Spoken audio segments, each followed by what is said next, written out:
కేసీఆర్ గారు అసెంబ్లీకి వచ్చి నీళ్ళ మీద ఉద్యమం చేస్తా అన్నాడు. మరి ఈరోజు అసెంబ్లీకి వచ్చిండు కేసీఆర్. నువ్వు పోయి బీఆర్ఎస్లను అడగాలి. ఉద్యమం చేస్తా అంటివి, ఐసా పైసా అంటివి, అసెంబ్లీకి వస్తా అంటివి, ఎవరు గుండె ఆట్ఫెయిల్ అవుతుందని అన్నాడు కదా, పోయి మళ్ళీ బీఆర్ఎస్లను అడగాలి. ఇంకా పవన్ గౌడ్ పోయి అడుగు, ఏమమ్మా మా కేసీఆర్ బాపు అసెంబ్లీకి వస్తే గుండె ఎవరికి హార్ట్ అటాక్ వస్తుంది అన్నారు కదా, మరి ఏడొచ్చింది హార్ట్ అటాక్?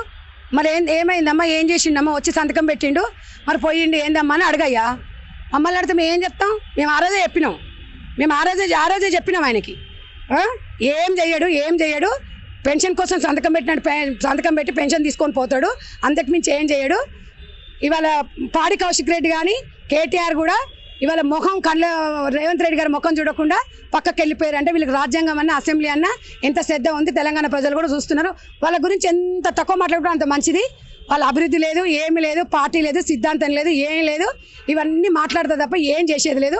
ఒక మాజీ సీఎంగా ఆయన అసెంబ్లీకి వచ్చి సలహాలు సూచనలు ఇచ్చి సభను నడిపించాల్సింది పోయేసి ఇట్లా వచ్చి సంతకం పెట్టిపోయిందంటే మరి గజ్వేల్ తరపు ప్రజలు మరి ఏమనుకుంటారు, ఎట్లా అనుకుంటారు అనేది వాళ్ళకే తెలుస్తుంది.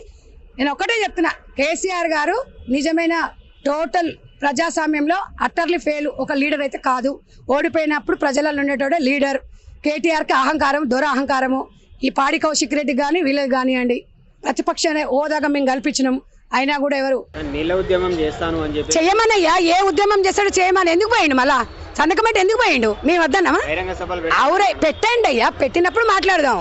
ఇవి పోయి బీఆర్ఎస్ భవన్ పోయి ఈ మైక్ మూతికాడ పెట్టి ఒక్కొక్కరిని అడుగు, ఏదో చేస్తాన్నాడు కదా అసెంబ్లీ పోయి ఏం చేయలేదు, ఎందుకు చేస్తలేని అడుగు.